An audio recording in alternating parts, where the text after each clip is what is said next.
बहनों भाइयों, ये जो फोटो है ये मेरे बच्चे राजेश कुमार का है, जिस जो NIT हमीरपुर हिमाचल प्रदेश में M.Tech कर रहा था। 22 मार्च 2017 को उसको चेस्ट पेन उठा था। डॉक्टर JR रतन, जसवंत राय रतन ने उसको गलत इंजेक्शन दे दिया और रेफ़र कर दिया रीनल हॉस्पिटल, जहाँ व्हील चेयर पर उसकी मौत हो गई। उसको वहाँ पर कोई इलाज नहीं मिला।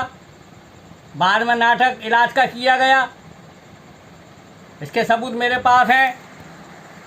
जो ट्रीटमेंट शीट तैयार की गई वो प्रथम दृष्टया फर्जी है। ऐसी पूरी तरह उसकी उसमें जितनी जो है गतिविधियाँ की गई हैं वो फर्जी दिख रही हैं। जो मेडिकल बोर्ड बनाया ASP हमीरपुर हिमाचल प्रदेश ने, वो नियम के विरुद्ध था, प्रावधानों के विरुद्ध था, क्योंकि उसमें न तो हार्ट का कोई स्पेशलिस्ट था न फार्माकोलॉजी का था। ऐसी स्थिति में उनके द्वारा जो अनुमति दिया गया वो नियम विरुद्ध था, कानून विरुद्ध था, असंवैधानिक था और मान करने योग्य नहीं था। उन्होंने इसलिए कि अनुमति दिया, ASP महोदय शिव कुमार ने अनुमति इसलिए लिया ताकि डॉक्टर JR रतन, जसवंत राय रतन को बचाया जा सके। मैं यहाँ पर यह तथ्य उजागर करना चाहता हूँ कि डॉक्टर JR रतन NIT हमीरपुर में 10 साल की सेवाएं देने के पहले रीनल हॉस्पिटल में 10 साल कार्यरत रहे हैं। इसलिए यहाँ का जो मेडिकल बोर्ड बनाया गया वो नियम विरुद्ध था, असंवैधानिक था, कानूनी रूप से उसको मान्य नहीं था। एक ही जगह के सारे डॉक्टरों का मेडिकल बोर्ड बना दिया जो नियम विरुद्ध है। इसके अतिरिक्त जब उसका पोस्टमार्टम किया जा रहा था तब उसके पीठ और पेट के बगल में लाल निशान थे, जो पुलिस को हमीरपुर हिमाचल प्रदेश के रीनल हॉस्पिटल के डॉक्टरों को बताने के बाद भी इन्होंने अपने न तो पोस्टमार्टम रिपोर्ट में लिया न अपने बयान में लिया। इसके अतिरिक्त जब उसका पोस्टमार्टम 23/3/2017 को हो चुका था तो मुझे 1.5 महीने बाद पोस्टमार्टम रिपोर्ट पुलिस विभाग ने क्यों भेजी? ये भारत के लोग पूछना चाहते हैं, क्यों भेजी 1.5 महीने बाद, जब लड़कों के बयान अप्रैल माह में हो चुके थे? तो मुझे 11 महीने बाद लड़कों के बयान, डॉक्टरों के बयान, वार्डनों के बयान क्यों भेजे? जब तीसरा रिपोर्ट आ चुकी थी तो 5 महीने बाद मुझे क्यों भेजी गई? हमीरपुर पुलिस ने अपनी अथॉरिटी में बयान क्यों तैयार किए? क्या ये डॉक्टर और ये सब स्टाफ वार्डन ये पढ़े लिखे नहीं थे? और फिर आपने जब बयान तैयार किए तो अपनी अथॉरिटी में लिखने के बाद नीचे ये क्यों नहीं लिखा गया कि ये बयान हमको पढ़ के सुनाए गए और सम्मति के सिग्नेचर क्यों नहीं लिए? जो एक असंवैधानिक प्रक्रिया है जो पुलिस विभाग द्वारा की गई। अपने अथॉरिटी में बयान तैयार करने का कोई औचित्य नहीं प्रतीत होता था।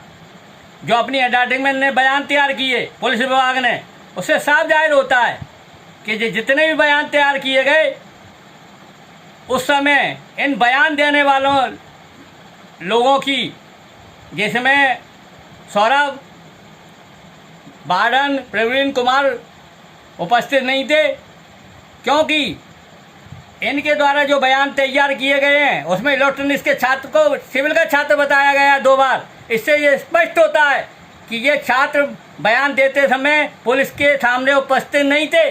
पुलिस विभाग ने इनकी अनुपस्थिति में बयान तैयार किए गए जो गंभीर लापरवाही का सूचक है। इसकी CBI जांच की जानी चाहिए। इससे स्पष्ट होगा कि पुलिस विभाग ने कितनी बड़ी लापरवाही की। यही नहीं, पुलिस विभाग ने एक तरफा जांच कर ली, खेत की जांच की, और मैंने खेत की जांच का शिकायत की थी, इनने खलिहान की जांच करके भेज दी, मेरे से सबूत तक नहीं मांगे। ऐसी कौन सी जांच होती है? उस डॉक्टर को डायरेक्टर महोदय ने नियुक्त किया जिसका स्टेट मेडिकल काउंसिल में रजिस्ट्रेशन तक नहीं था। वो 10 साल तक जो है प्रैक्टिस करते रहे बिना रजिस्ट्रेशन के। क्या डायरेक्टर महोदय को ये जानकारी नहीं है? यह जानकारी नहीं थी कि जिस डॉक्टर का स्टेट मेडिकल काउंसिल में रजिस्ट्रेशन ना हो वो मेडिकल प्रैक्टिस नहीं कर सकते। वो मेडिकल प्रैक्टिस किस तरह नियम के तहत कर रहे थे? इनके डॉक्टर JR रतन के विरुद्ध आज तक FIR दर्ज क्यों नहीं की गई? क्यों नहीं की गई इनके विरुद्ध FIR, जबकि मैं 25-30 हज़ार पुलिस विभाग को पत्र लिख चुका हूँ हिमाचल के। क्यों FIR दर्ज नहीं की गई?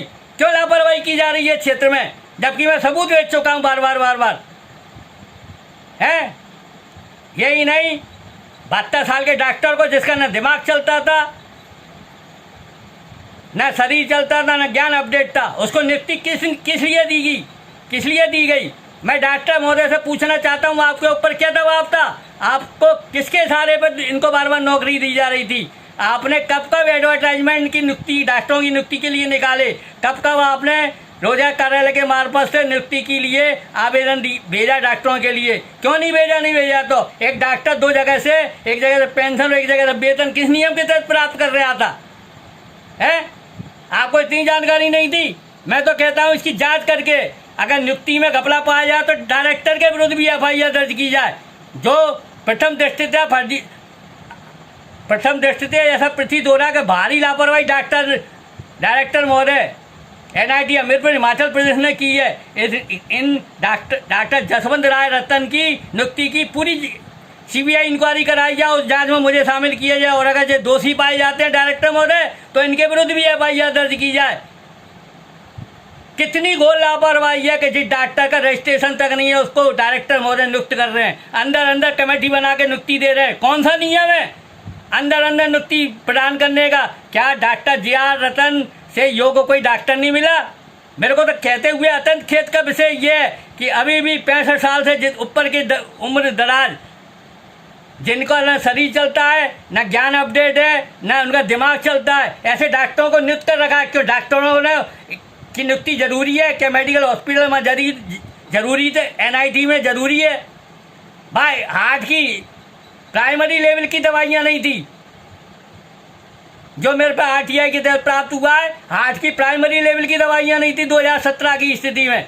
बड़े अत्यंत खेद का विषय है। काय को तुम हॉस्पिटल खोल देते हो जब न तो दवाइयाँ हैं और न डॉक्टरों को कुछ आता है, जिनका ज्ञान कंपाउंडर से भी कम है। अरे कम से कम ये तो सोचो कि किसी का जवान बच्चा जा रहा है, तुम लोगों को इतना भी नहीं लगा? बस डॉक्टर जसवंत राय रतन ने देखा मैं फंसने में फंस गया हूँ तो कह दूँ मेरे को बीमारी की जानकारी नहीं थी।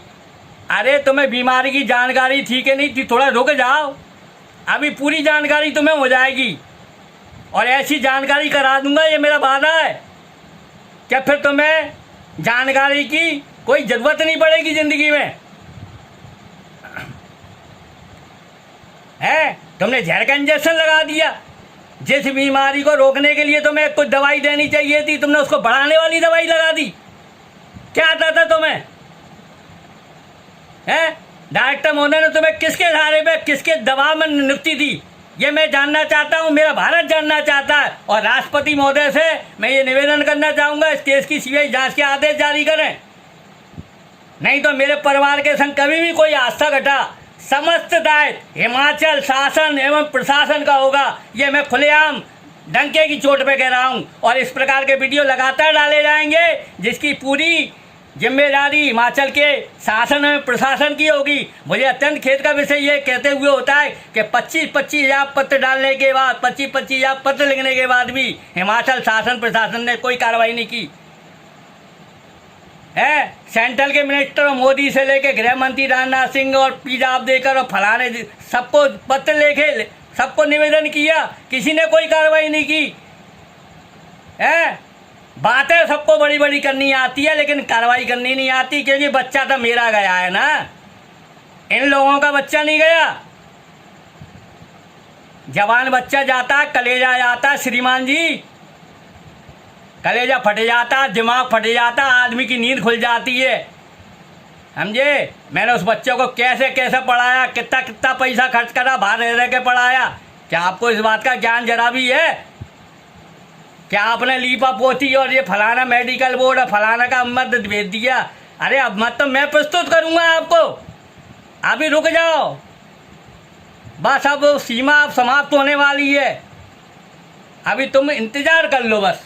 और मेरा निवेदन है कि इस वीडियो को राष्ट्रपति महोदय, माननीय मोदी जी, माननीय चीफ मिनिस्टर हिमाचल प्रदेश, माननीय जो है हेल्थ सेक्रेटरी, हेल्थ मिनिस्टर, सबको जो है भेजा जाए